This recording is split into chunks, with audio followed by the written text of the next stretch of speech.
देखो मैंने तुम्हें बताया था मेनली दो तरह की लागतों के बारे में। एक तो होती है परिवर्तनशील लागत, जिसमें लगातार क्या होता रहता है, परिवर्तन होता रहता है। उत्पादन के साथ साथ बढ़ती है, उत्पादन के साथ साथ कम होती है, उत्पादन नहीं होता तो नहीं होती। लेकिन एक होती है स्थिर लागत, जो हमेशा होती है, चाहे तुम उत्पादन करो या मत करो, रहेगी रहेगी। उत्पादन बढ़ाओगे तो भी नहीं बढ़ेगी, उत्पादन कम करोगे तो भी कम नहीं होगी, उत्पादन जीरो हो जाएगा तो भी जीरो नहीं होने वाली। 10 रुपए की लागत है तो 10 रुपए की रहेगी, 100 रुपए की लागत है तो 100 रुपए की रहेगी। फॉर एग्जाम्पल, इस कमरे में अगर 50 बच्चों को पढ़ाया जा सकता है, इस कमरे के अंदर 50 बच्चों को पढ़ाया जा सकता है और इस कमरे का किराया जाता है 1000 रुपए। तो देखो, चाहे इस कमरे के अंदर 2 बच्चे पढ़े तब भी कमरे का किराया कितना जाएगा, 1000 रुपए। चाहे इस कमरे के अंदर 10 बच्चे पढ़े तब भी कमरे का किराया कितना जाएगा, 1000 रुपए। और चाहे इस कमरे के अंदर 50 बच्चे पढ़े तब भी कमरे का किराया कितना जाएगा, 1000 रुपए। क्यों? क्योंकि उत्पादन के साथ ना तो स्थिर लागत बढ़ती है और ना ही स्थिर लागत कम होती है। और अगर बच्चे नहीं भी पढ़ेंगे, मान लो इस कमरे में बच्चे नहीं है, 1 महीने तक कोई बच्चा नहीं आया मेरे पास ट्यूशन के लिए, तब भी इस कमरे का किराया जाएगा 1000 रुपए। लेकिन अगर 1 साल तक नहीं आया तो मैं इस कमरे को बेच दूंगा भाई, साफ सीधी बात है ना। तब तो हम उत्पादन क्या करेंगे, बंद कर देंगे। जब उत्पादन हो ही नहीं रहा है तो बंद कर दो उसे, फिर काम खोली क्यों रखा है ना। तो मुद्दे की बात यह है कि दो तरह की लागत होती है, एक तो होती है स्थिर लागत और एक होती है परिवर्तनशील लागत। और दोनों लागतों के बीच में कई बार एग्जाम में क्या पूछा जा चुका है, डिफरेंस, अंतर पूछा जा चुका है। तो आज के लिए तुम्हें हेडिंग डालना है, लिखो स्थिर तथा परिवर्तनशील।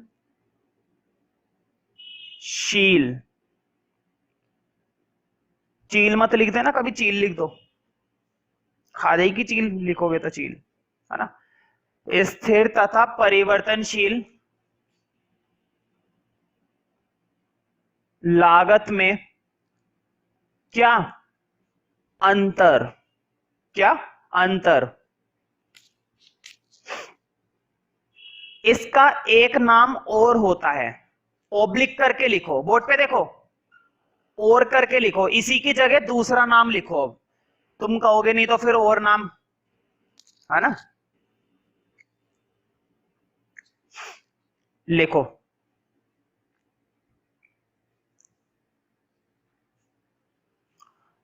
अप्रत्यक्ष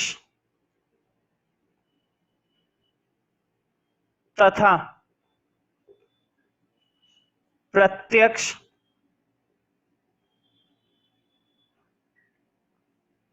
लागत में क्या अंतर। अंतर लिख लेना, मैंने सिर्फ मैं लिखा है। अप्रत्यक्ष तथा प्रत्यक्ष लागत में अंतर। देखो, परिवर्तनशील को और क्या बोलते हैं, प्रत्यक्ष लागत, और स्थिर लागत को और क्या बोलते हैं, अप्रत्यक्ष लागत। ठीक है, और क्या बोलते हैं, अप्रत्यक्ष लागत।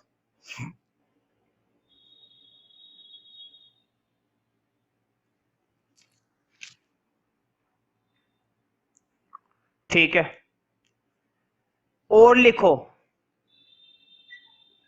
बहुत सारे नाम होते हैं किसके, परिवर्तनशील के नहीं, परिवर्तनशील के तो 2-3 ही नाम होते हैं, इसके ज्यादा होते हैं ना। इसके भी कितने लिखवाए, 2 लिखवाए, एक तो परिवर्तनशील लागत और एक प्रत्यक्ष लागत। ओब्लिक करके एक और हेडिंग लिखो, लिखो बंधी, बंधी, बंधी तथा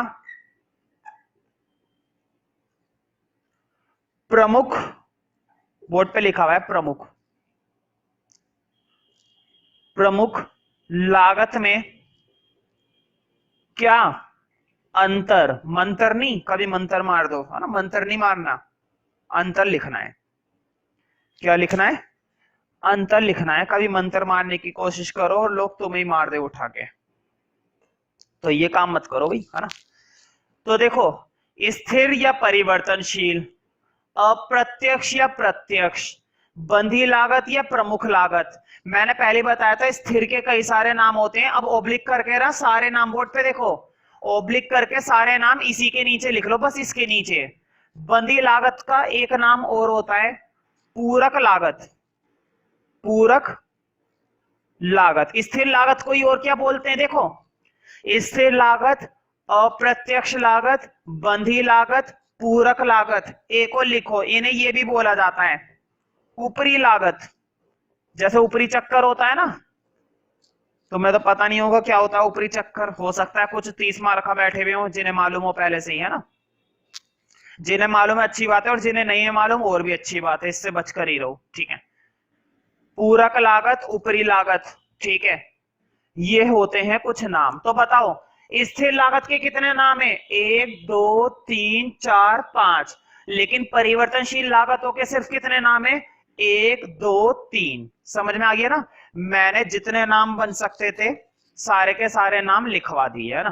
तुम कोई सी भी बुक पढ़ लो, कहीं से भी पढ़ लो, है ना। इन नामों के अलावा और कोई नाम नहीं मिलेगा, इसलिए ये लागतें इतने नाम की वजह से बदनाम है, ठीक है। खैर, मैं इतने सारे नाम को रब कर रहा हूं। सबसे ज्यादा फेमस नाम कौन से हैं, स्थिर और परिवर्तनशील, ठीक है। तो मैं ये सारे नाम हटा रहा हूं भाई। उम्मीद करता हूं सबने लिख लिए होंगे और सारे नाम लिख लिए होंगे। और तुम्हें मालूम है मैं अंतर लिखवा रहा हूं, और जब भी अंतर लिखवाता हूं तो मैं किस फॉर्म में लिखवाता हूं, टैबुलर फॉर्म में। जब भी अंतर लिखे करो तो किस फॉर्म में लिखे करो भाई, टैबुलर फॉर्म में। तो देखो लिखते हैं टैबुलर फॉर्म, है ना। एक टैबुलर फॉर्म बना लो।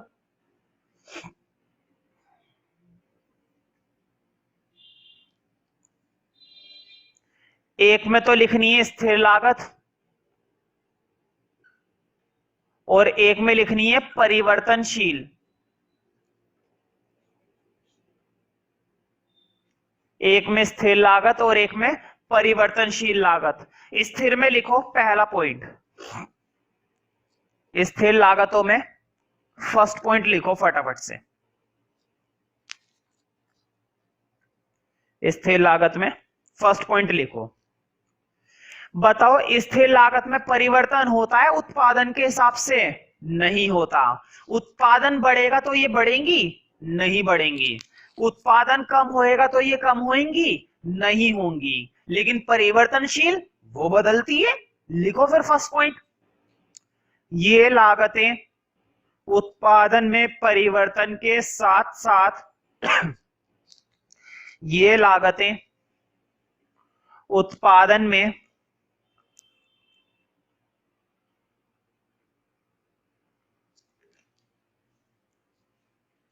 परिवर्तन के साथ साथ ये लागतें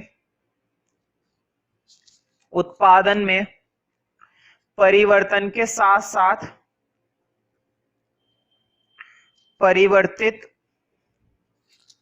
नहीं होती हैं, परिवर्तित नहीं होती हैं। अब उधर लिखो, ये लागतें उत्पादन में परिवर्तन के साथ साथ ये लागतें उत्पादन में परिवर्तन के साथ साथ परिवर्तित होती हैं। ये लागतें उत्पादन में परिवर्तन के साथ साथ परिवर्तित होती हैं, परिवर्तन के साथ साथ परिवर्तित होती हैं। दूसरा डिफरेंस लिखो। बताओ उत्पादन हो या ना हो, इन लागतों में आता है परिवर्तन, नहीं आता। लिखो दूसरा डिफरेंस, उत्पादन हो या ना हो, ये लागतें हमेशा स्थिर होती हैं। उत्पादन हो या ना हो, उत्पादन हो या ना हो, ये लागतें हमेशा स्थिर होती हैं। ये लागतें हमेशा स्थिर होती हैं। हमेशा क्या होती हैं भाई? स्थिर होती हैं, है ना, ना तो बदलती हैं, ना बढ़ती हैं, ना कम होती हैं। अब उधर लिखो, यहां पे लिखना है दूसरा डिफरेंस। लिखो, यदि उत्पादन शून्य हो तो, यदि उत्पादन शून्य हो तो, यदि उत्पादन शून्य हो तो ये लागतें भी शून्य होती हैं। ये लागतें भी शून्य होती हैं। ये लागतें भी शून्य होती हैं। और इसी में लिखो, अभी उधर ही चल रहा है, और उत्पादन बढ़ने के साथ बढ़ती हैं। और उत्पादन बढ़ने के साथ बढ़ती हैं। उत्पादन बढ़ने के साथ बढ़ती हैं तथा कम होने पर कम होती हैं। मतलब कि उत्पादन बढ़ेगा तो बढ़ेंगी, कम होएगा तो कम होंगी। उत्पादन बढ़ने के साथ बढ़ती हैं तथा कम होने पर कम होती हैं। कम होने पर कम होती हैं। ठीक है, अब लिखो तीसरा पॉइंट। तीसरे में एग्जाम्पल लिखवा रहा हूं। तीसरे पॉइंट में मैं क्या लिखवाऊंगा? एग्जाम्पल, उदाहरण लिखो। बताओ, घर का किराया तुम रहो या मत रहो, देना पड़ेगा। मान लो किराएदार है, 10 दिन के लिए घूमने चले गए, तो क्या 10 दिन का किराया नहीं देंगे? फिर किराया तो देना पड़ेगा। क्यों? क्योंकि वो कैसी लागत है? स्थिर लागत है। मान लो तुमने एक फैक्ट्री खरीद रखी है रेंट पर, तुम उसके अंदर 15 दिन के लिए उत्पादन नहीं करती हो, तो क्या किराया नहीं दोगे उस फैक्ट्री का? देना पड़ेगा, है ना। तो किराया हमारी कैसी लागत है? स्थिर लागत। लिखो नंबर 3 के अंदर एग्जाम्पल लिखो। एग्जाम्पल के आगे, अब एग्जाम्पल के आगे लिखो किराया कॉमा लाइसेंस फीस। बोर्ड पे लिख रहा हूं मैं लाइसेंस।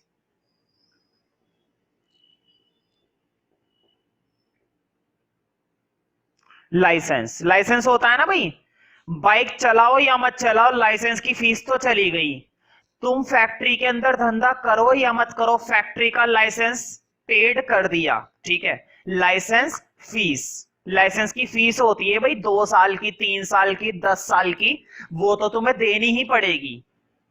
किराया comma licence fee comma plant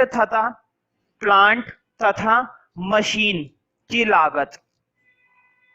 plant तथा मशीन की लागत। अकाउंट्स वाले इन चीजों को ज्यादा अच्छे से समझते हैं, प्लांट और मशीन, है ना। प्लांट तथा मशीन की लागत, तो मैं मालूम है ना, ये फिक्स्ड एसेट होती है हमारी जिनके पास कॉमर्स है। प्लांट तथा मशीन की लागत कॉमा स्थायी कर्मचारियों की मजदूरी। स्थायी कर्मचारी भी 2 तरह के होते हैं। कुछ कर्मचारी वो होते हैं जो फिक्स होते हैं, चाहे उत्पादन हो या ना हो वो वर्कर तो रहेंगे। मान लो, एक एग्जांपल देता हूं, मान लो मेरे घर पे फिलहाल तो मैं अकेला पढ़ाता हूं, है ना। मान लो इसकी जगह मैंने अपने साथ 5 टीचर और रख लिए। कितने टीचर और रख लिए? 5 टीचर रख लिए। और उन 5 टीचर में से 2 टीचर ऐसे थे जो मेरे खुद के घर के थे, मतलब कि घर के बंदे थे। तो बताओ, 3 टीचर तो ऐसे ही हैं, जब काम होता है तो आ जाते हैं, नहीं होता है तो चले जाते हैं। लेकिन जो 2 टीचर है, उन 2 टीचर को तो सैलरी दिया करूंगा मैं। क्यों? क्योंकि वो परमानेंट टीचर है, वो हमेशा रहेंगे।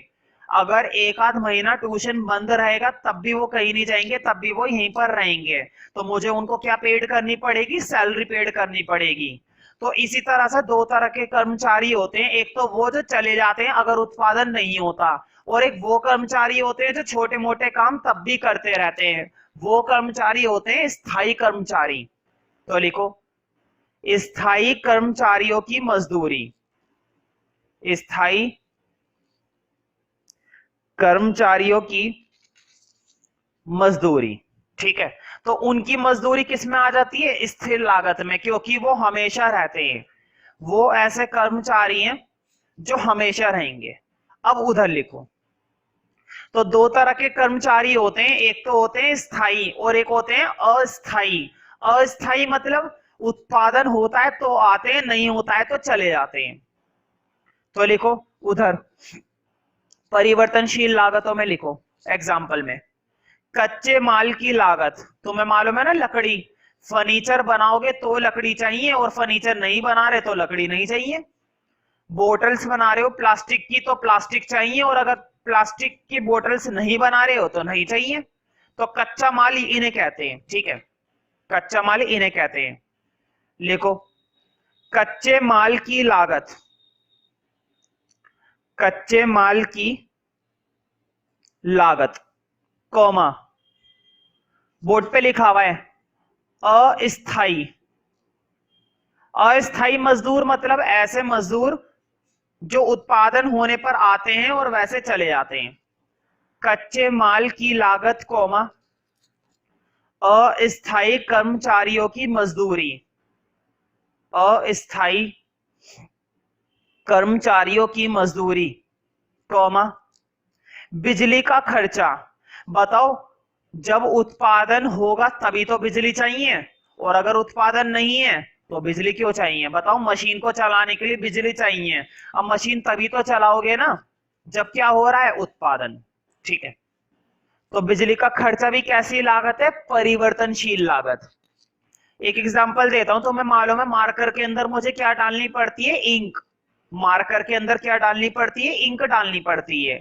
पढ़ाऊंगा तो इंक का खर्चा उठाऊंगा, और अगर नहीं पढ़ा रहा हूं तो इंक का खर्चा भी नहीं होगा, है ना, इंक का खर्चा नहीं होगा।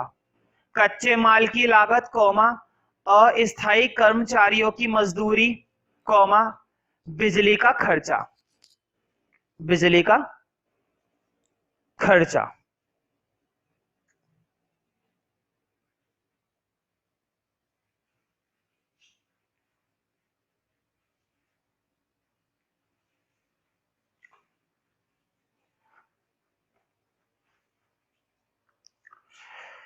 तो देखो चैप्टर का नेक्स्ट हेडिंग डालना है तुम्हें,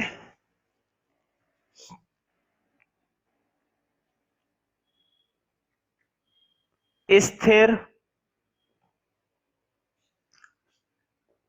परिवर्ती, पता है ना कौन सी लागत है? उसी को बोलते हैं परिवर्तनशील, को शॉर्ट में बोलते हैं परिवर्ती लागत, ठीक है। स्थिर कौमा परिवर्ती तथा, या फिर और लिखो, और कुल लागत में संबंध। इनमें क्या बताना है? संबंध बताना है, टिक कर लो इस पर। देखो स्थिर लागत टोटल फिक्स्ड कॉस्ट, ऐसे भी लिखना है इंग्लिश में जरूर। परिवर्ती लागत टोटल वेरिएबल कॉस्ट, कुल लागत total cost. TC, TFC, TVC के बीच में रिलेशन कई बार एक्सप्लेन करने को आता है 4 नंबर में। टेबल बनानी है, लिखना है, ग्राफ बनाना है, ग्राफ के बारे में लिखना है। ये चारों काम ध्यान से सुनो, टेबल बनानी है, एक्सप्लेन करना है, ग्राफ बनाना है, ग्राफ को एक्सप्लेन करना है। ये 4 काम तब करने हैं जब कितने नंबर में आएगा? 4 नंबर में। ध्यान से सुनते जाओ, 4 काम 4 नंबर में। अब अगर क्वेश्चन आता है 3 नंबर में, क्वेश्चन आता है 3 नंबर में, तो सिर्फ एक्सप्लेन करना है, टेबल नहीं बनानी, और ग्राफ बनाना है। ध्यान से सुनो, 3 नंबर में आता है तो सिर्फ एक्सप्लेन करना है और ग्राफ बनाना है, 2 नंबर में नहीं आएगा, क्योंकि बड़ा क्वेश्चन होता है या तो 3 में आएगा, 4 में आएगा, इतना बड़ा नहीं होता कि 6 में आ जाएगा, ठीक है। तो स्टार्ट करते हैं। तो देखो पहले टेबल बनाएंगे, है ना, टेबल बढ़िया बने, इसलिए टेबल को बनाने के लिए मैं ये चीज हटा रहा हूं, है ना, हेडिंग तो तुम लोगों ने लिख ही लिया होगा। तो देखो एक में तो लिखते हैं उत्पादन की इकाइयां, जिसको मैं क्यू से दिखाता हूं।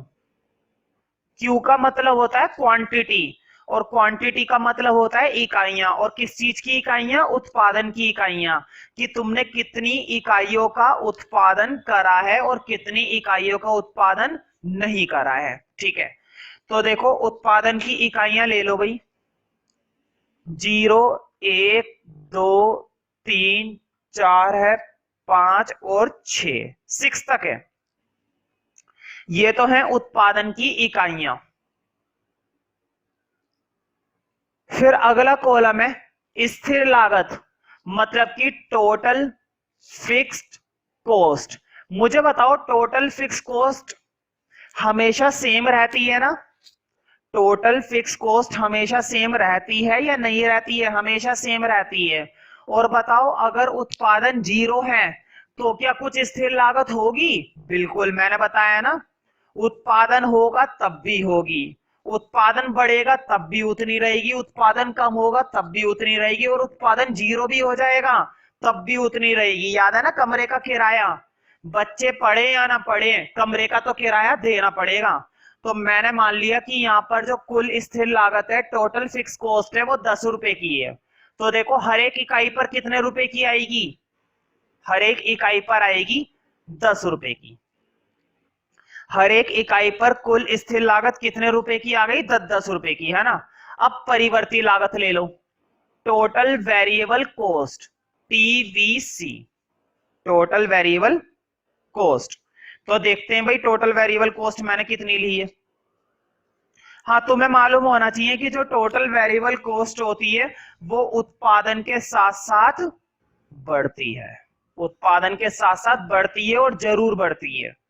तो देखो टोटल वेरिएबल कॉस्ट, मुझे बताओ उत्पादन नहीं हो रहा था तो क्या टोटल वेरिएबल कॉस्ट कुछ होएगी? नहीं। तुम्हें मालूम है ना, ये उत्पादन के शून्य होने पर शून्य होती है, उत्पादन बढ़ने पर बढ़ती है, उत्पादन कम होने पर कम होती है ना? तो शून्य होने पर क्या हो जाएगी? शून्य। अब बढ़ेगी, देखो उत्पादन की इकाइयां बढ़ रही है, ये भी बढ़ेगी। देखो सबसे पहले थी 10, अब टोटल वेरिएबल कॉस्ट हो गई 18, उसके बाद हो गई 24, फिर हो गई 28, फिर हो गई 32, 32, और लास्ट में आ गई 38। अब टोटल कॉस्ट बनानी है। तुम्हें याद होगा मैंने टोटल कॉस्ट का फॉर्मूला बताया था। टोटल कॉस्ट के अंदर टोटल फिक्स कॉस्ट और टोटल वेरिएबल कॉस्ट को जोड़ दिया जाता है। टोटल कॉस्ट के अंदर कौन कौन सी कॉस्ट को जोड़ा जाता है? एक तो टोटल फिक्स कॉस्ट और एक टीवीसी। मतलब ये जो मैंने दो कॉलम बना रखे हैं ना, दोनों को जोड़कर कौन सी कॉस्ट निकलेगी? दोनों को जोड़कर निकलेगी टोटल कॉस्ट। बोर्ड पे देखते जाना, इधर देखो, 10 में 0 जोड़े 10, 10 में 10 जोड़ा 20, 10 में 18 जोड़ा 28, 10 में 24 जोड़ा 34, 10 में 28 ऐड करा 38, फिर ऐड करा 42, फिर ऐड करा 48। तो टोटल कॉस्ट जब भी निकालनी है तो उसके अंदर फिक्स कॉस्ट और वेरिएबल कॉस्ट, दोनों कॉस्ट को जोड़ दिया करो, बड़े आराम से निकल आती है, कोई दिक्कत नहीं होती निकालने में, कोई दिक्कत नाम की चीज होती ही नहीं है। या कुछ होती है? कोई दिक्कत होती है तो जरूर बताओ मुझे भाई, ऐसी भी क्या बात है। अगर किसी भी तरह की कोई दिक्कत होती है टोटल कॉस्ट निकालने में तो मुझको जरूर बताना। क्या बताना? जरूर बताना। ठीक है, अब मैं तुम्हें 2-3 बातें बता देता हूं भाई, जो कि बहुत ही इंपॉर्टेंट है। ठीक है, और वो बातें बताने से पहले मैं तुम्हें इसका क्या बनवाऊंगा? ग्राफ बनवाऊंगा। देखो ग्राफ बनाने के लिए मुझे थोड़ा सा स्पेस चाहिएगा, और स्पेस मुझे तभी मिलेगा जब मैं इस टेबल को क्या करूंगा? रब। तो अगर किसी बच्चे की ये टेबल रह गई है तो फटाफट से देखकर नोट कर लो, ठीक है? क्योंकि मैं इस टेबल को रब करने वाला हूं, इस टेबल को रब करूंगा मैं। और जब मैं पूछूंगा तो साथ साथ मुझे वो चीजें बताते हुए चल रहा है ना, मुझे ग्राफ बनाने के लिए वो चीजें पूछनी पड़ेंगी। तीनों लागतों को एक ही ग्राफ पर दिखाना है, तीनों लागतों को एक ही ग्राफ के ऊपर दिखाना है। ठीक है, देखो थोड़ा सा रुक कर ड्रॉ करना भाई, कभी साथ साथ पेल दो।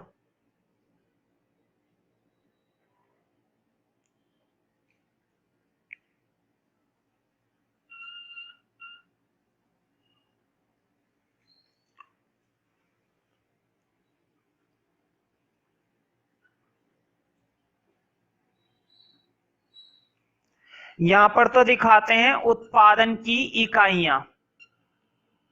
किसकी इकाइयां? उत्पादन की। और यहां पर दिखाते हैं लागत। तो मैं कौन कौन सी लागत दिखा रहा हूं, देखो एक तो यहां पर दिखा रहा हूं टीसी ऑब्लिक करो, एक दिखा रहा हूं टीएफसी फिर ऑब्लिक करो, और एक दिखा रहा हूं टीवीसी। तो तीन तीन लागतों को यहां पर दिखाया गया है और तीनों लागतों को एक एक ऑब्लिक करके लिख देना। अब हम तीनों लागतों का कर्व बनाएंगे और ग्राफ बनाने से पहले तुम्हें नंबरिंग डालनी पड़ेगी, है ना। बताओ इकाइयां कहां तक थी? 6 तक थी ना इकाइयां। इकाइयां जो थी वो 6 तक थी। तो बोर्ड पे देखो, पहली इकाई, दूसरी, तीसरी, चौथी, पांचवी और छठी। कोशिश करे करो कि ये गैप बराबर चलता रहे, अगर गैप थोड़ा सा कम ज्यादा हो जाता है तो प्रॉब्लम होती है ना, इसलिए कोशिश करे करो कि गैप बराबर ही चले। अब मुझे बताओ लागत। लागत अपनी टेबल में देखो, सबसे ज्यादा लागत कौन सी है? टोटल कॉस्ट है ना। अब बताओ टोटल कॉस्ट के अंदर हाईएस्ट लागत कितनी है? 48 है। अपनी टेबल के अंदर टोटल कॉस्ट वाले कॉलम को देखो और टोटल कॉस्ट में देखकर बताओ कि सबसे ज्यादा लागत कितनी है? 48 है ना। 48 48 से ऊपर तो कोई सी भी लागत नहीं है, 48 से ऊपर कोई सी भी लागत है ही नहीं, है ना। तो एक काम करो, या तो 10-10 का गैप ले लो या 5-5 का गैप ले लो, दोनों ही सही रहेंगे। एक काम करते हैं, 10-10 का गैप लोगे या 5-5 का गैप लोगे, जैसे मर्जी कर लो। एक काम करते हैं, 10-10 का ही गैप ले लेते हैं, अपना क्या जा रहा है। देखो 10 बराबर का गैप रखना, 20, 30, 40, 50। बताओ 50 तक में काम चल जाएगा ना? काम नहीं चल जाएगा, बढ़िया हो जाएगा, बल्कि काम क्या चलेगा, बढ़िया चलेगा। देखो 10, 20, 30, 40, 50, मैंने नंबरिंग थोड़ी छोटी छोटी लिखी है, लेकिन मैं उम्मीद करता हूं तुम्हें समझ में आ रहा होगा। 10, 20, 30, 40, है ना, 50 तक। अब प्लॉट करते हैं, देखो एक एक करके बनाएंगे। अपनी टेबल में देखकर बताओ, सबसे पहले मैंने टीएफसी बना रखा है ना। बताओ 0 पर टीएफसी कितना है? 10। पहली इकाई पर भी कितना है? 10। दूसरी इकाई पर भी कितना है? 10।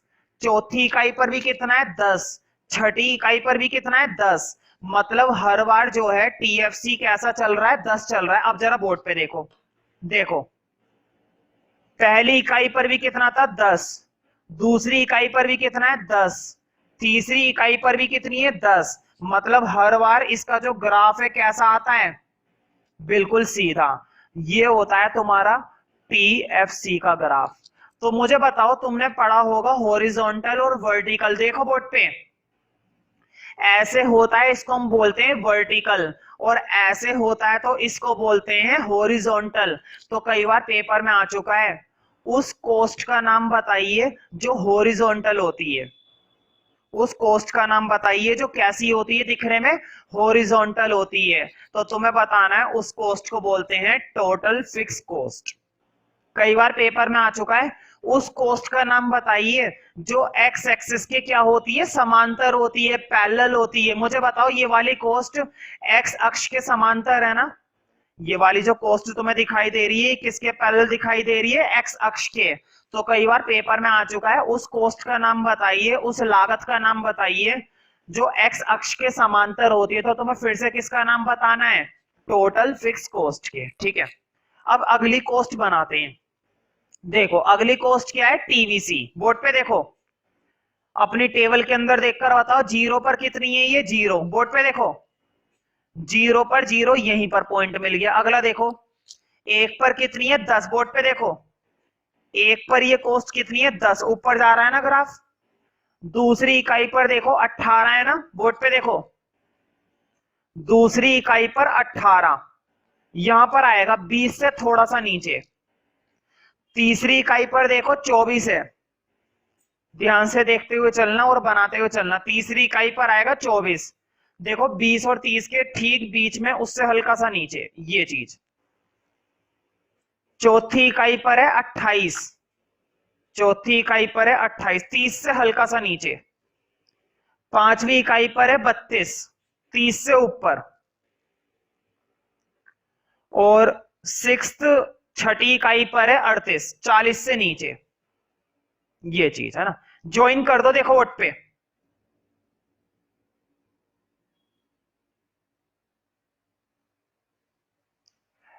देखो थोड़ा सा ऊपर नीचे हो जाता है ग्राफ, क्योंकि बोर्ड पर बनाते हैं ना तो इतने अच्छे से मार्किंग हो नहीं पाती। बिना स्केल के, बिना पेंसिल वगैरह के थोड़ी सी दिक्कत होती है, लेकिन जब तुम घर पर इसको प्रॉपर बनाओगे ना तो बहुत अच्छी शेप निकल के आती है। मतलब कि जैसे शेप फ्लोली बनती है ना, वो अपने आप ही बनती है। बाकी ये भी हमारा ठीक है, बस ये कि थोड़ा सा चेंजेस आ रहे हैं, है ना, कोई बात नहीं। तुम लोग अपने रजिस्टर में बना रहे होंगे तो मैं तुम्हें बता देता हूँ क्लियरली। ग्राफ इसका ऐसे मिलता है, ये चीज है ना, बिल्कुल फ्लोली बननी चाहिए। बिल्कुल कैसी बननी चाहिए, फ्लोली, मतलब कि ब्रेक ना लगे, लगना चाहिए कि कितना काफी बढ़िया कर्व बनाया है ना, कर्व मिलना चाहिए। तो उस हिसाब से काफी अच्छा लगता है। तो देखो अब बचा है टीसी का ग्राफ। बोर्ड पे देखो, टीसी का ग्राफ मैं तुम्हें शुरू के दो बनाकर दिखाऊंगा, बाकी मैं खुद आगे का बनाऊंगा। देखो कैसे, अपनी टेबल में से देखकर बताओ जीरो पर टोटल कॉस्ट कितनी है। जीरो पर टोटल कॉस्ट है 10। बोर्ड पे देखो, जीरो पर टोटल कॉस्ट कितनी है, 10। यहां पर आ गया पहला पॉइंट, है ना। अब बताओ पहली इकाई पर टोटल कॉस्ट कितनी है, 20 है। पहली इकाई पर टोटल कॉस्ट क्वेश्चन ने हमें कितनी बता रखी है, 20। अब इधर देखो, पहली इकाई पर टोटल कॉस्ट कितनी है, 20, है ना। अब देखो मैं दो से ही बना रहा हूं।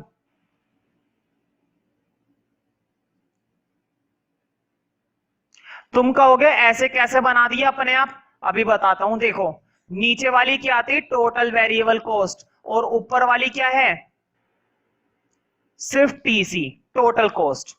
ध्यान से देखो, तुम सोच रहे होंगे मैंने अंदाजे से कैसे बना दिया। मैं गारंटी देता हूं, तुम पॉइंटों को प्लॉट करके देख लो, बिल्कुल सेम ऐसे ही बनेगा। और टेस्ट में तुम्हें भी ऐसे ही बनाना है, डायरेक्ट पेपर में भी डायरेक्ट बनाना है, या फिर प्लॉट करके बना लो, कोई दिक्कत नहीं है। देखो मुझे बताओ, मैंने टीवीसी और टीसी को एक तरीके से पैरेलल पैरेलल नहीं रखा, इन्हें बोलते हैं पैरेलल। बोर्ड पे देखो, मैथ्स में पैरेलल से लाइन के लिए इस्तेमाल होता है। लाइन, लाइन समझते हो ना, स्ट्रेट लाइन। स्ट्रेट लाइनें क्या होती हैं, पैरेलल होती है, मतलब सेम डायरेक्शन में जा रही होती हैं। लेकिन इकोनॉमिक्स के अंदर जो पैरेलल शब्द होता है वो कर्व के लिए भी इस्तेमाल होता है। बताओ ये कैसे कर्व है, पैरेलल कर्व है। मुझे बताओ मैंने ये पैरेलल क्यों बना दी है। अच्छा मुझे बताओ, मैथ्स के अंदर अगर लाइनें आपस में क्या होती हैं, पैरेलल होती हैं, तो वो पैरेलल क्यों होती हैं। पैरेलल इसलिए होती हैं क्योंकि उनके बीच का जो डिस्टेंस होता है वो डिस्टेंस कैसा चलता रहता है, बराबर। देखो जितना गैप इधर है उतना ही गैप इधर है, फिर उतना ही गैप इधर है, फिर उतना ही गैप इधर है।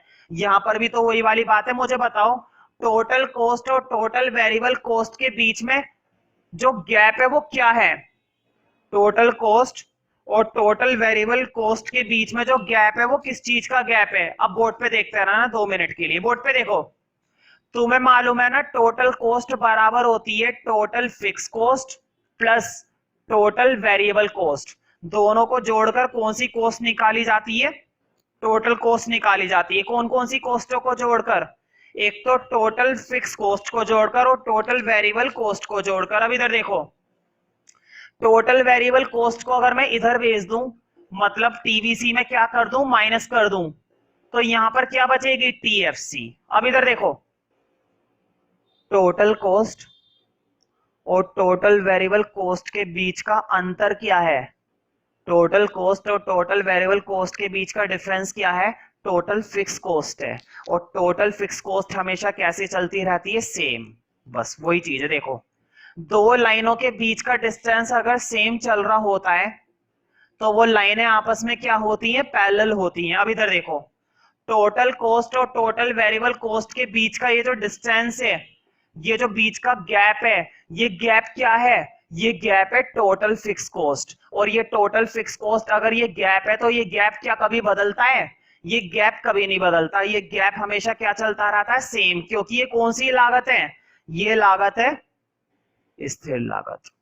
अब ध्यान से सुनो, क्वेश्चन आता है पेपर में। कुल लागत, कुल परिवर्तनशील लागत आपस में समांतर क्यों होते हैं?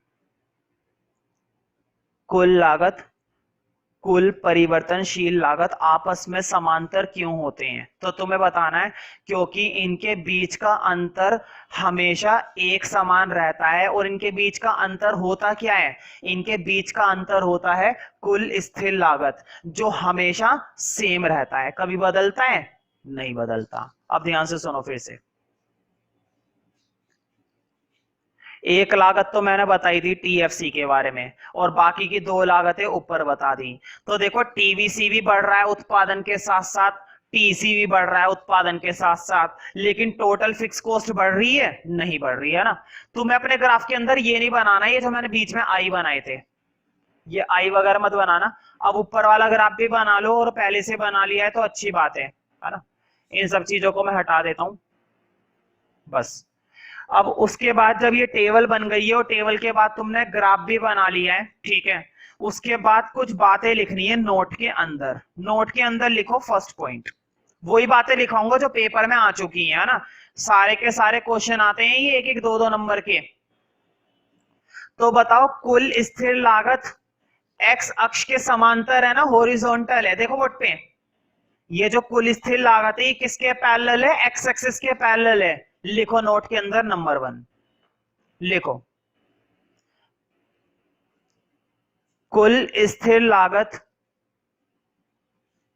उत्पादन के प्रत्येक स्तर पर एक समान होती है। कुल स्थिर लागत उत्पादन के प्रत्येक स्तर पर, उत्पादन के प्रत्येक स्तर पर एक समान होती है।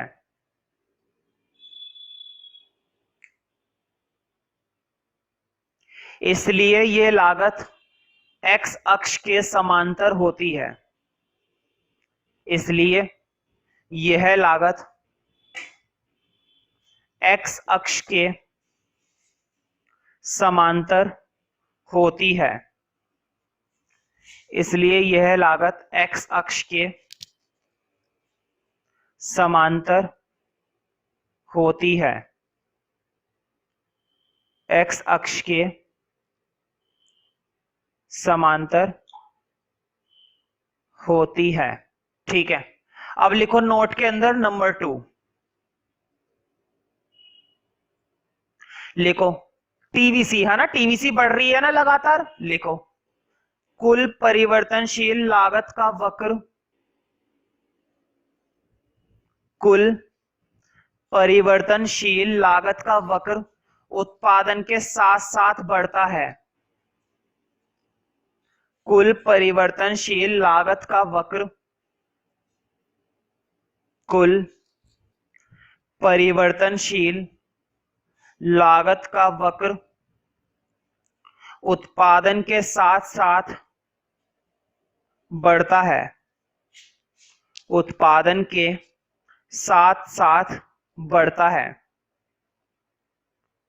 ठीक है, तीसरा पॉइंट लिखो, मुझे बताओ टोटल कॉस्ट और टोटल वेरिएबल कॉस्ट दोनों के कर्व आपस में पैरेलल क्यों हैं? इन दोनों के वक्र आपस में समांतर इसलिए हैं क्योंकि इन दोनों के जो बीच का अंतर होता है वो अंतर क्या होता है? स्थिर लागत होती है। कई बार पेपर में आ चुका है। कुल लागत, कुल परिवर्तनशील लागत के बीच का अंतर क्या होता है, या फिर इसके बीच के अंतर को क्या कहा जाता है? अभी तो तुम लोग बोलोगे हाँ हाँ ये कहा जाता है, टेस्ट में पता चलेगा। तो इन दोनों के बीच के अंतर को क्या कहा जाता है?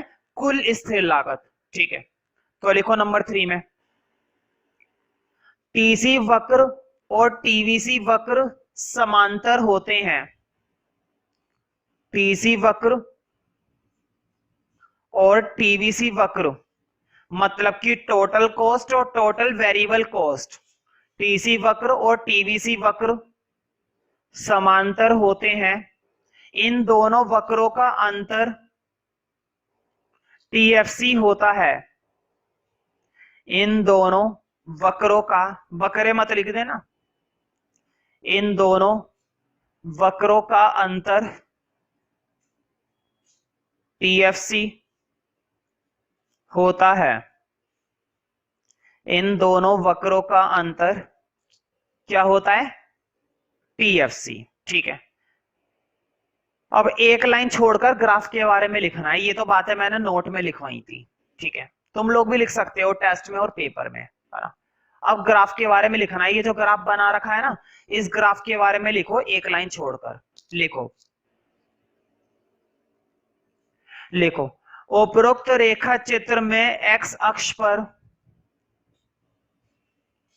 ये जो ग्राफ के बारे में लिखवाता हूं ये बातें जरूर लिखा करो पेपर में और टेस्ट में। ग्राफ के बारे में चाहे तुम ग्राफ के बारे में 2 लाइनें लिखो, लेकिन लिखो जरूर। जब भी वो ग्राफ कितने नंबर में आया है, 3 नंबर या 4 नंबर में, तो लिखना है ना। 2 नंबर के ग्राफ में मत लिखना। लिखो, उपरोक्त रेखा चित्र में एक्स अक्ष पर उपरोक्त रेखा चित्र में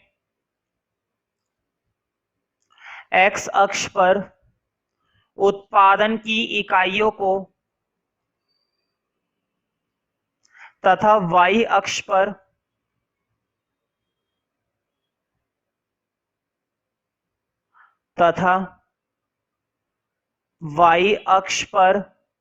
टीएफसी, टीवीसी, टीसी को दर्शाया गया है। वाई अक्ष पर टीएफसी, टीवीसी, टीसी को दर्शाया गया है ना। वाई एक्सिस पर क्या दिखा रखी है हमने? 3 लागत दिखा रखी है। और एक्स एक्सिस पर क्या दिखा रखी है? उत्पादन की इकाइयां। वाई अक्ष पर टीएफसी, टीवीसी, टीसी को दर्शाया गया है। रेखा चित्र में टीसी वक्र, रेखा चित्र में टीसी वक्र बताना। टीसी वक्र की शुरुआत 10 से हो रही है, 0 से हो रही है? अपने ग्राफ में देखो या फिर स्क्रीन पर देखो, टीसी जो कर्व है, टीसी कर्व की शुरुआत कहां से हो रही है? 10 से या 0 से? टीसी की शुरुआत हो रही है 10 से और टीवीसी की शुरुआत हो रही है 0 से। रेखा चित्र में टीसी वक्र 10 से शुरू हो रहा है, परंतु टीवीसी वक्र 0 से शुरू हो रहा है, परंतु टीवीसी वक्र 0 से शुरू हो रहा है क्योंकि टीवीसी उत्पादन के 0 स्तर पर, क्योंकि टीवीसी उत्पादन के 0 स्तर पर 0 होता है। टीवीसी उत्पादन के 0 स्तर पर, उत्पादन के 0 स्तर पर 0 होता है। तो देखो अब हमें चैप्टर 8 के अंदर बहुत ही इंपॉर्टेंट टॉपिक करना है, जो कि बेसिकली रिलेशन है। कई बार एग्जाम में देखने को मिला है और कई बार कंपार्टमेंट में भी पूछा गया है। तुमने देखा होगा इस चैप्टर के अंदर दुनिया भर की लागत होती है।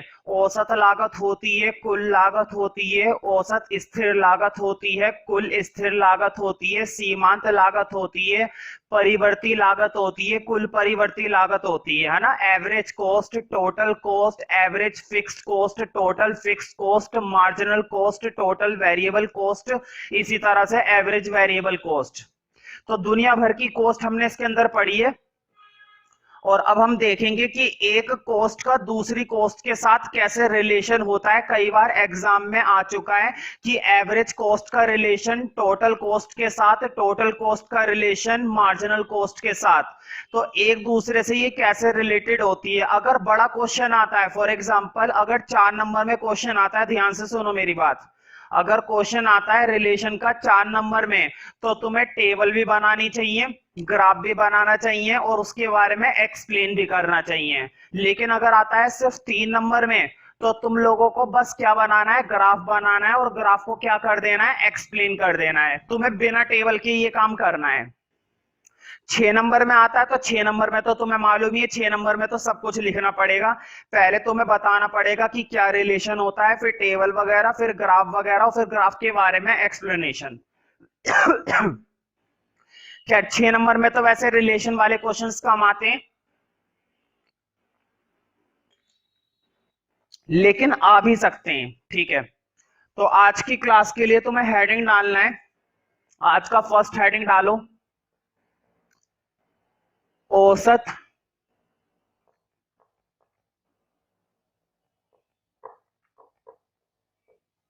औसत कौमा सीमांत कौमा कुल लागत में संबंध। औसत कौमा सीमांत तथा कुल लागत में संबंध। कहने का मतलब ये, एवरेज कॉस्ट, मार्जिनल कॉस्ट और टोटल कॉस्ट के बीच में हमें रिलेशन निकालना है। अब ध्यान से सुनो, कभी भी तीनों का रिलेशन एक साथ कभी भी हम एक्सप्लेन नहीं कर सकते। ना ही कोई ऐसा कंसेप्ट बनाए, ना ही कोई ऐसा कंसेप्ट है। क्योंकि पता है क्या है, देखो टोटल कॉस्ट की ही तो एवरेज कॉस्ट होती है। एवरेज कॉस्ट जो निकाली जाती है वो किससे निकाली जाती है, टोटल कॉस्ट से निकाली जाती है। तो एक बार मार्जिनल कॉस्ट का रिलेशन तुम्हें टोटल कॉस्ट के साथ दिखाना है और एक बार मार्जिनल कॉस्ट का रिलेशन किसके साथ दिखाना है, एवरेज कॉस्ट के साथ। एक बार एमसी का रिलेशन एसी के साथ और एक बार एमसी का रिलेशन टीसी के साथ। तीनों का रिलेशन एक साथ कभी भी नहीं होता है, तीनों का रिलेशन कभी भी एक साथ नहीं होता है। ठीक है, तो इन तीनों के रिलेशन को कितने भागों में तोड़ा गया है, 2 भागों में। बोर्ड पे देखो, अगर तुम इन तीनों के रिलेशन को एक्सप्लेन करना चाहते हो, ध्यान से सुनो, पेपर में भी तीनों का एक साथ एक्सप्लेन करने को नहीं आता है। इन तीनों के रिलेशन को कितने भागों में तोड़ दिया गया है, 2 भागों में। एक बार तो एमसी का रिलेशन टीसी के साथ एक्सप्लेन करेंगे, फिर एमसी का रिलेशन एसी के साथ एक्सप्लेन करेंगे। मतलब सीमांत लागत कुल लागत के साथ कैसे संबंधित होती है और सीमांत लागत औसत लागत के साथ कैसे संबंधित होती है। तो इसको हमने 2 भागों में तोड़ दिया है। तो इस बात के लिए पहले तुम्हें लिखना पड़ेगा एक छोटा सा नोट। हाँ लिखो नोट के अंदर, इन तीनों लागत के बीच पाए जाने वाले संबंध को, इन तीनों लागत के बीच, इन तीनों लागत के बीच पाए जाने वाले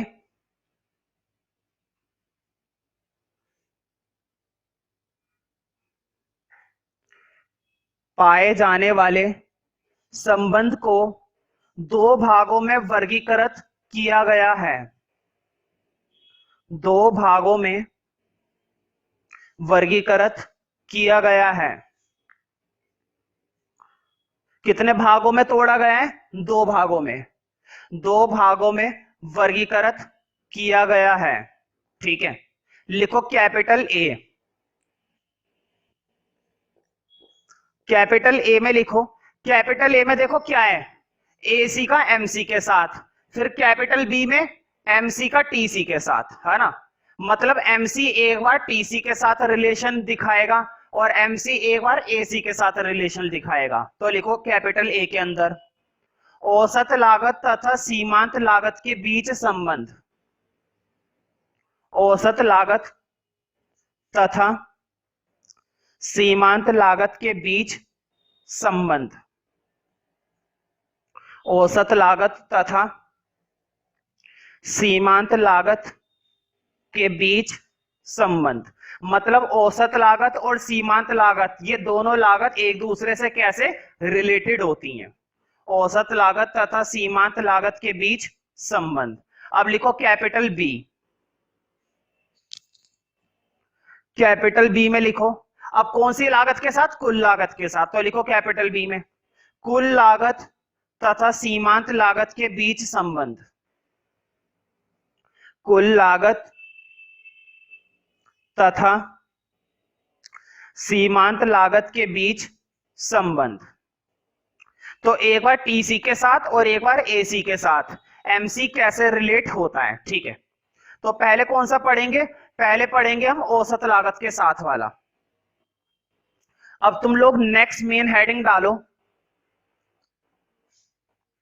देखो मैंने तो उसी में एडजस्ट कर दिया, मैंने सिर्फ उतना ही छोड़ा जितना मुझे पढ़ाना है। नेक्स्ट मेन हेडिंग बन गया औसत तथा सीमांत लागत के बीच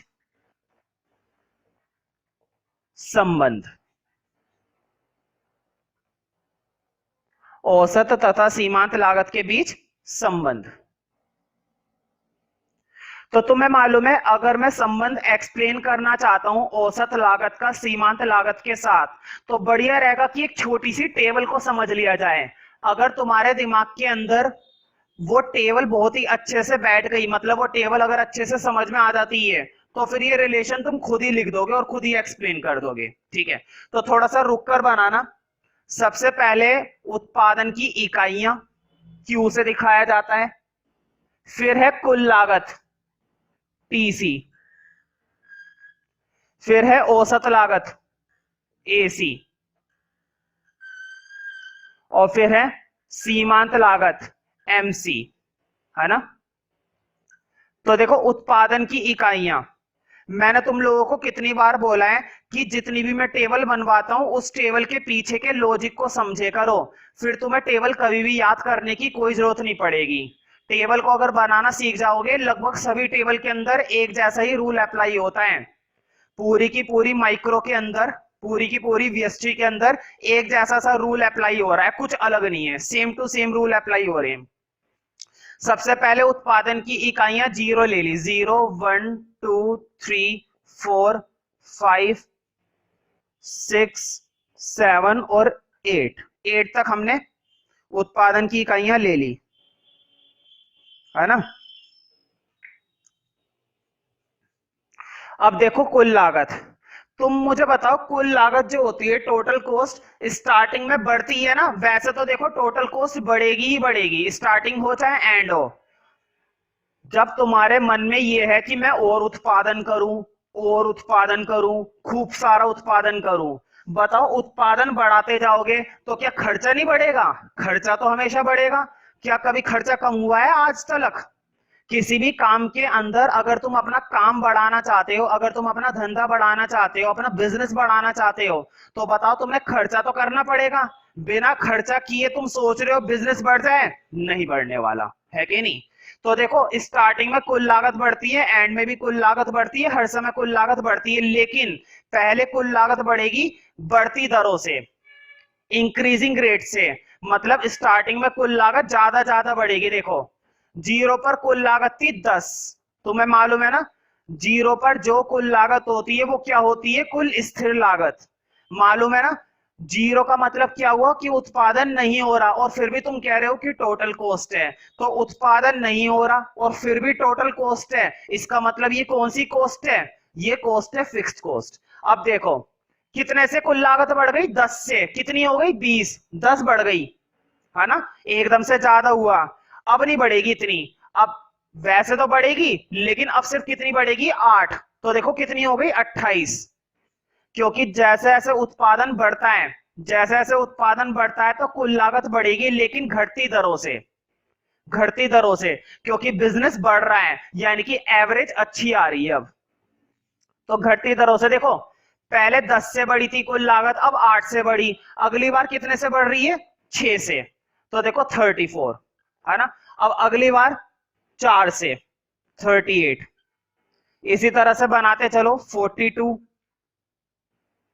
48, 56 और लास्ट है अपना 72। देखो पहले टोटल कॉस्ट कितने से बढ़ी 10 से, फिर टोटल कॉस्ट कितने से बढ़ी 8 से, पहले भी बढ़ रही थी अब भी बढ़ रही है, लेकिन पहले कितने से बढ़ी थी 10 से और अब कितने से बढ़ी 8 से, मतलब घटती दरों से। फिर से देखो, अब टोटल कॉस्ट कितने से बढ़ी 6 से, पहले 10 से बढ़ी, फिर 8 से बढ़ी, फिर 6 से बढ़ी, अब कितने से बढ़ी 4 से, फिर कितने से बढ़ी, फिर 4 से बढ़ी, और अब देखो घटती दरों से 42 से 48 हो गया 6, और फिर तुम्हारा 8। देखो पहले टोटल कॉस्ट बढ़ रही थी घटती दरों से, अब फिर टोटल कॉस्ट बढ़ने लगी बढ़ती दरों से, इसके अंदर उल्टा हो रहा है ना, पहले घटती दरों से फिर बढ़ती दरों से। अब एवरेज कॉस्ट बना दो, तुम्हें एवरेज कॉस्ट का फॉर्मूला याद होगा। एवरेज कॉस्ट कैसे निकलती है, टोटल कॉस्ट अपॉन में क्वांटिटी।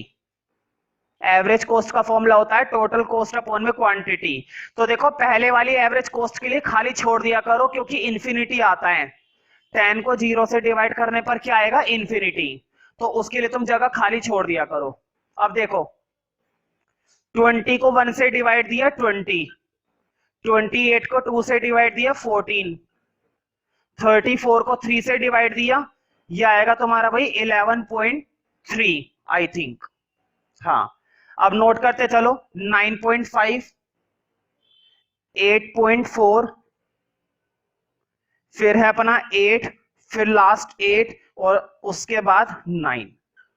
हाँ मार्जिनल कॉस्ट, तुम लोगों को मैंने मार्जिनल कॉस्ट निकालना भी सिखा रखा है। कैसे निकलती है मार्जिनल कॉस्ट, टोटल कॉस्ट को माइनस करके। मार्जिनल कॉस्ट कैसे निकलती है, टोटल कॉस्ट को माइनस करके। नीचे वाली टोटल कॉस्ट में से ऊपर वाली टोटल कॉस्ट क्या करनी होती है माइनस। देखो वट पे जीरो पर कोई मार्जिनल कॉस्ट नहीं होती, कभी जीरो पर मार्जिनल कॉस्ट बना दो। जब प्रोडक्शन ही नहीं हो रहा, जब उत्पादन ही नहीं हो रहा, तो जीरो पर मार्जिनल कॉस्ट किस बात की आएगी, नहीं आने वाली। नंबर 1, पहली इकाई पर टोटल कॉस्ट और मार्जिनल कॉस्ट सेम होती है। पहली इकाई पर टोटल कॉस्ट और मार्जिनल कॉस्ट क्या होती है सेम। अब माइनस करना है, बताओ 28 में से 20 गए, सॉरी मैंने ये बात गलत बोल दी कि पहली इकाई पर टोटल कॉस्ट और मार्जिनल कॉस्ट सेम होती है, ये गलत है।